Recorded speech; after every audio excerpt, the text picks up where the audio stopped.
안녕하십니까. 의사들의 솔직한 인터뷰의 김인현입니다. 오늘은 우리 병원의 정형외과 전문의이십니다. 임태영 과장님 모시고 인터뷰 진행하고자 합니다. 안녕하십니까. 안녕하십니까. 저는 김해보건병원에 근무하고 있는 정형외과 전문의 엄태훈이라고 합니다. 오늘 주제는 회전근개 증후군이라고 하는데요. 회전근개라는 단어도 굉장히 생소하시겠지만 증후군이라는 단어도 더 생소하실 수 있습니다. 회전근개에 대해서 오늘은 가볍게 이렇게 소개도 해드리고 진단이라든지 치료도 이렇게 다양하게 다뤄보도록 하겠습니다. 먼저 회전근개가 뭔지 설명 부탁드립니다. 회전근개라는 건 상골대 붙으면서 어깨를 회전시키게 하는 힘줄을 말하는 거고, 기본적으로 회전 운동을 담당하지만 또 다른 의미로는 상완 골두를 관절 안에 밀어넣는 안정화시키는 그런 역할을 하게 되겠습니다. 어깨라는 것은 다른 관절에 비해서 각도가 굉장히 크고 넓기 때문에 회전근개의 역할이 어깨에서 굉장히 중요하게 작용하게 되겠습니다. 그래서 해부학적으로 봤을 때 위팔뼈, 상완골이랍니다. 이 위팔뼈를 뒤, 앞, 위에서 잡는 이 4개의 근육으로 이루어진 게 회전근개고요. 회전근개 증후군에 문제가 생기게 되면 환자분들 대부분이 한 50견인가 이렇게 오해하실 수 있는데, 50견에 대한 부분은 2년 전 영상에 올라가 있습니다. 그래서 그 영상 참고하시면 좋겠고요. 회전근개 증후군에 대해서 자세한 설명 부탁드립니다. 회전근개 증후군이라고 하면은 회전근개에 생길 수 있는 여러 가지 질병들을 말하는 거고, 대표적으로는 어깨가 움직이면서 회전근개가 위에 뼈에 부딪힌다고 해서 충돌 증후군이 있을 수 있고, 회전근개 자체에 오는 건염, 힘줄염이 있을 수 있고, 그 다음에 회전근개 위쪽에 위치하는 윤활낭에 생기는 윤활낭염이 있을 수 있고, 외상이라든가 여러 가지 이유로 해서 회전근개가 파열해오는 게 있을 수 있겠고, 조금 더 진행을 해서 관절병 아니면 관절염이 올 수 있는 그런 것들을 전부 다 포함해서 회전근개 증후군이라고 일컫고 있습니다. 그래서 이 증후군은 오랜 시간 걸쳐서 만들어지는 만성적인 상태도 있지만, 반복적인 행위라든지 자세라든지, 특히 요즘에 헬스 되게 많이 하시잖아요. 또 헬스를 하다 보면은 욕심이 많이 나시거든요. 위에 어깨뼈를 둘러싸 매스를 키우는데 굉장히 열중하시다 보니까 어깨를 잘못 쓸 수 있는데, 외상에 의해서 이제 회전근개 증후군이 생길 수 있습니다. 저희가 정형외과 전문의로서 환자들을 열심히 공부하다 보면 실제로 낮에 쓸 때는 잘 모르는데 밤에 더 특히 아프다 이런 분도 있고, 밤에는 전혀 안 아픈데 쓸 때만 아프다 이런 분도 있고, 그래서 이제 공통 분모는 되게 아픈 거죠. 아픈 걸로 우리가 회전근개 증후군을 진단하거나 정확하게 이거는 회전근개에 문제가 있다고 하지 않고, 전문의 차원에서 환자분들을 뵙게 되면 진단 방법들이 있고요. 그 진단 방법들에 대해서도 한번 소개 부탁드립니다. 진단하는 방법은 뭐 여러 가지가 있겠지만, 제일 중요한 건 환자분들의 증상을 듣는 거에서부터 시작하는 게 제일 중요하고요. 말씀하신 대로 아플 수도 있고 안 아플 수도 있지만 기본적으로 통증은 있게 마련이고, 만약에 파열된 즉시 내원하셨다 그럴 때는 별로 아프진 않습니다. 하지만 염증이 심하다거나 아까 말씀드린 충돌 증상이 심하다거나 이러면 밤에 야간통도 있을 수 있고, 움직일 때, 올릴 때 아프다, 옷 입을 때 아프다 이런 식으로 설명하시는 거 그 듣는 게 제일 중요하다고 생각하고요. 그 다음에 여러 가지 회전근개 증후군 이학적 검사 해볼 수 있습니다. 그리고 기본적으로 엑스레이를 촬영하게 되고, 엑스레이에서는 힘줄에 석회가 보인다거나 충돌 증후군이 진행을 해서 뼈 모양이 바뀐다거나 골격이 생긴다거나 이런 것들을 확인해 볼 수가 있고, 정확하게 힘줄 상태를 알고 싶다 할 때는 초음파나 MRI 등을 시행해서 이제 정확한 진단을 내릴 수가 있겠습니다. 네. 다음은 치료 방법을 한번 논해볼 건데요. 치료 방법 소개해 주시면 감사하겠습니다. 부분 파열이 있을 수 있고 전대 파열이 있을 수 있는데, 부분 파열 같은 경우에는 주사 치료 아니면 약물 치료로 증상이 호전되고 회전근개 강화 운동이라거나 보존주 치료를 통해서 어느 정도 회복이 될 수 있는데, 부분 파열 중에서도 관절 안쪽에 찢어지냐 관절 위쪽에 찢어지냐에 따라 조금 다를 수 있고, 관절 안쪽에 찢어진 경우에는 수술적 치료가 필요한 경우가 많습니다. 관절 위쪽에 생긴 힘줄 파열은 기능상에 크게 문제가 되지 않는 경우가 많고, 회전근개 강화 운동으로 얼마든지 기본적 운동이나 다 하실 수 있기 때문에 비수술적 치료로 진행하고 있습니다. 네. 그래서 우리가 회전근개 질환에 대해서 우리가 진단을 내린 다음에 전제 파열이다 그러면 또 대부분 수술을 진행하겠지만, 거기서도 고려해야 될 게 나이, 활동 정도, 운동을 좋아하신다거나 직업적인 특성이랑 이런 걸 고려해서 치료를 결정하는 게 좋겠습니다. 예를 들어서 본인이 나이가 70이시지만 나는 골프를 좋아하신다, 나는 아직도 한창 일을 하시는 분이다, 이런 분들은 젊을 때 어깨 상태로 돌려놓기를 원하시는 분들이 많고, 그럴 때는 수술적 치료를 통해서 질환을 치료하는 게 좋겠고, 30대, 40대 분들이 회전근개 파열이 왔으면 부분 파열이라도 활동량이 많으시기 때문에 전제 파열로 진행할 경우가 많기 때문에, 이런 경우에는 주사 치료 같은 이제 보존적 치료를 하기보다는 수술 치료를 해야 되는 경우도 많기 때문에 진료를 통해서 결정하는 것이 좋겠습니다. 그래서 주사 치료는 은 과장님도 많은 환자분들이 오해를 하고 있구나 이 생각을 많이 하시죠. 어깨 자체에 주사를 쓴다고 하면 뼈 주사냐, 증식 치료냐, 스테로이드 주사냐 물어보시죠. 왜냐하면 우리 병원에 오실 정도로 이제 어깨 상태가 안 좋으신 분들 주사를 다 맞아보시고 오신 분도 많더라고요. 우리 병원에서는 주사 치료를 세 가지 방향으로 보고 있는데요. 첫 번째는 염증을 관리하는 항염증에 관련된 치료, 콜라겐을 쓰거나 콜라겐 이외에 약간의 스테로이드를 섞어서 드리는 주사를 쓰는데 뼈에 직접 놓지 않고 관절 안쪽에 놓는 경우도 있지만 관절 바깥에 관절막에 드리는 경우도 있거든요. 그래서 항염증 주사가 있겠고, 두 번째는 건인대 강화 주사라 해서 콜라겐입니다. 콜라겐도 분자 자체가 크냐 작냐에 따라 다른데 환자 상태에 따라서 저희가 선택을 하게 돼 있고, 세 번째는 말 그대로 이제 스테로이드를, 왜냐하면 회전근개 증후군 있는 분들이 직접적으로 아픈 원인을 짚어보면 염증 상태거든요, 결국은. 그래서 그러니까 비수술 치료나 수술 치료로 넘어가기 직전에도 염증을 좀 떨어뜨리는 게 좋기 때문에 스테로이드 주사를 쓰고 있습니다. 그리고 경험적으로 봤을 때는 회전근개 증후군에 식견이 같이 수반해서 오게 되는데, 식견이 왔을 때는 관절 안에 스테로이드를 주입하는 주사가 굉장히 효과가 좋다 이렇게 알려져 있고, 제 경험상도 그렇고, 힘줄 회전근개 자체에 염증이 생겼다거나 회전근개 위쪽에 유난함이 왔다거나 이럴 때는 힘줄 위쪽에 주사 주는 게 좋겠습니다.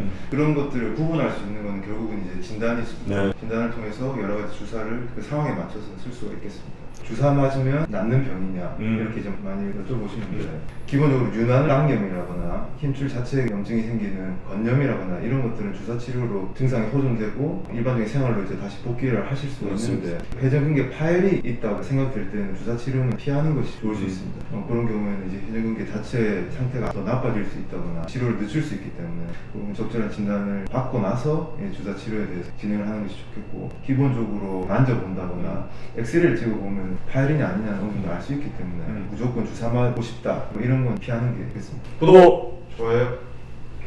예, 오늘도 우리 병원의 유튜브 자랑입니다. 그것이 알고 싶다 시간 돌아왔습니다. 첫 번째 보겠습니다. 한쪽에 발생한다면 다른 쪽도 생길 확률이 높은가요? 실제로 한쪽에 발생한 다음에 반대쪽에 발생하는 게 굉장히 높다고 네. 나와 있고, 네. 외래 이런 데서 이거 확인할 수 있는 네. 부분입니다.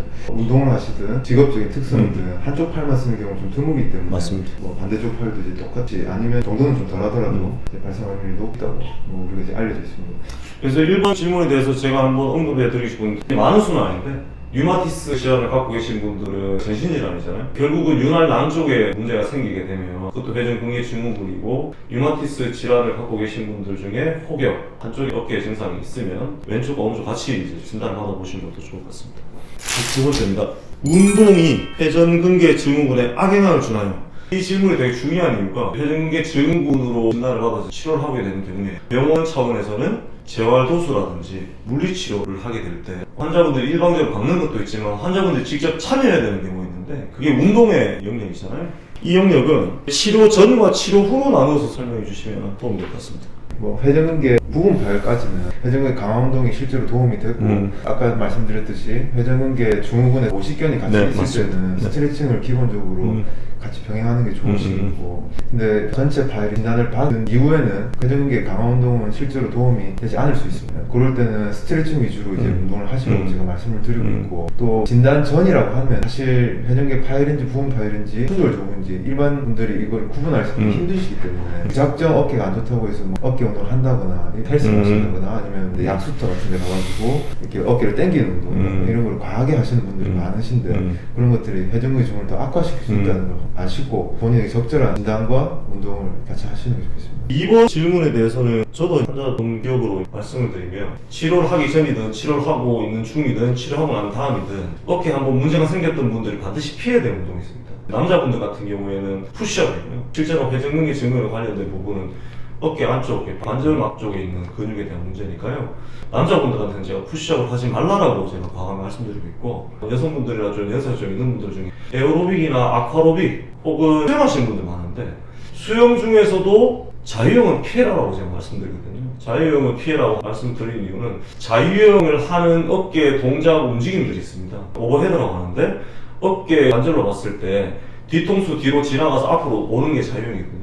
그런 자유형을 했을 때는 아까 우리 원과자 말씀하신 충돌 증후라든지 윤활낭의 문제를 직접적으로 야기할 수 있으니까 치료한 중간이라든지 치료하고 난 다음에도 수영을 하되 저병하고 자유형을 좀 피하시고 가장 안전하게 평형을 하셔가지고 수영 그대로 하시라 지금 말씀드린 부분이고, 그리고 요즘 젊은 분들 중에 이두박근 파열이라든지 회전근개 파열된 상태로 오셔서 치료를 하게 된 경우에는 MZ세대시니까 알겠는데 무게 좀 친다 뭐 이런 단어를 쓰던데요. 무게 치는데 너무 집중하지 마시고 어깨를 건강하게 유지하는데 주안점을 둬야 되겠습니다. 보통 환자분들을 만져보고 발을 들어보고 엑스레이 찍기 전에 이미 이거는 회전근개 파열입니다 라고 말씀드리는 경우가 많은데 그러면 이제 이해를 못 하시는 게 나는 이렇게 근육이 좋은데 그렇죠. 내가 헬스를 뭐 아까 맞아요. 내가 평생을 했는데 네, 맞아요. 팔 잘 올라가지 않냐 이렇게 말씀하시는 많은데 실제로 근육 크기랑은 아무 상관이 없고 그렇죠. 팔 근육이 좋다고 해서 어깨가 좋다 그게 맞는 얘기는 절대로 아니고 내가 어깨가 아프다 해서 어깨 운동에 더 집중하시는 그게 제일 위험한 운동일 수 있습니다. 마지막 세 번째입니다. 50견과 구분하는 방법은 무엇인가요? 오십견이라는 건 두꺼워진 관절낭이 어깨를 잡아버려서 이제 못 드는 현상을 말하는 거고 회전근개 질환은 옆에 수동적으로 우리가 팔을 들었을 때는 발이 올라가요. 그렇죠.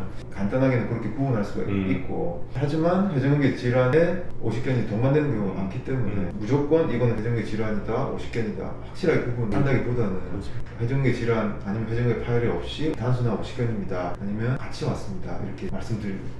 저희 의사 선생님들이 환자분을 상대로 팔을 이제 수동적으로 들면 50견 환자는 드는 시도를 하지 못합니다. 소리를 꽉 지르시죠. 너무 아프니까. 하지만 회전근개는 소리를 지를 만큼 아픈 것보다는 90도까지 이렇게 앞으로 나란히 했을 때 이걸 유지 못하고 그래서 떨어지는 증상이 있습니다. 근데 여기에서 중요한 포인트는 90도는 됐단 말이죠. 팔을 앞으로 나란히 할 수 있지만 이 나란히 하는 거를 끝까지 유지 못하고 점점 떨어지는 게 회전근개 파열일 수 있고 90도를 만들지 못하는 것 자체가 50견이 될 수 있기 때문에 이 부분을 포인트로 보셔가지고 병원 오시기 전에 자가진단 한번 해보시고 오는 것도 진료에 도움이 될 것 같습니다. 구독! 좋아요. 오늘 2년 만에 이 자리에 모셨습니다. 오늘 인터뷰 좀 어떻습니까? 2년 전하고 똑같이 좀 긴장되고 하고 싶은 말이 너무 많은데 그렇죠. 알려드리고 싶은 것도 네. 많고 제가 이제 환자분들을 볼 때 참 말이 많은 편인데 네. 카메라 앞에 있으니까 더 말하고 싶고 설명을 많이 못 해드린 것 같아요. 오늘은 어깨 통증에 대해서 알아봤는데 그 중에 회전근개 증후군 이쪽에 대해서 알아봤습니다. 통증 자체가 일상화되다 보면 병원에 가야 되겠다는 생각을 하시면 막상 이제 치료 시기를 많이 놓치시고 오시죠. 어깨 통증이 있으면 지금 바로가 제일 빠른 시간입니다. 우리 팀에 보면 내원하셔가지고 정확한 진단과 치료 받으시기 바랍니다. 오늘은 여기서 마치고 다음에 더 좋은 내용으로 돌아오겠습니다. 가시기 전에 구독, 좋아요, 알림 설정까지 잊지 마시기 바랍니다. 감사합니다. 감사합니다.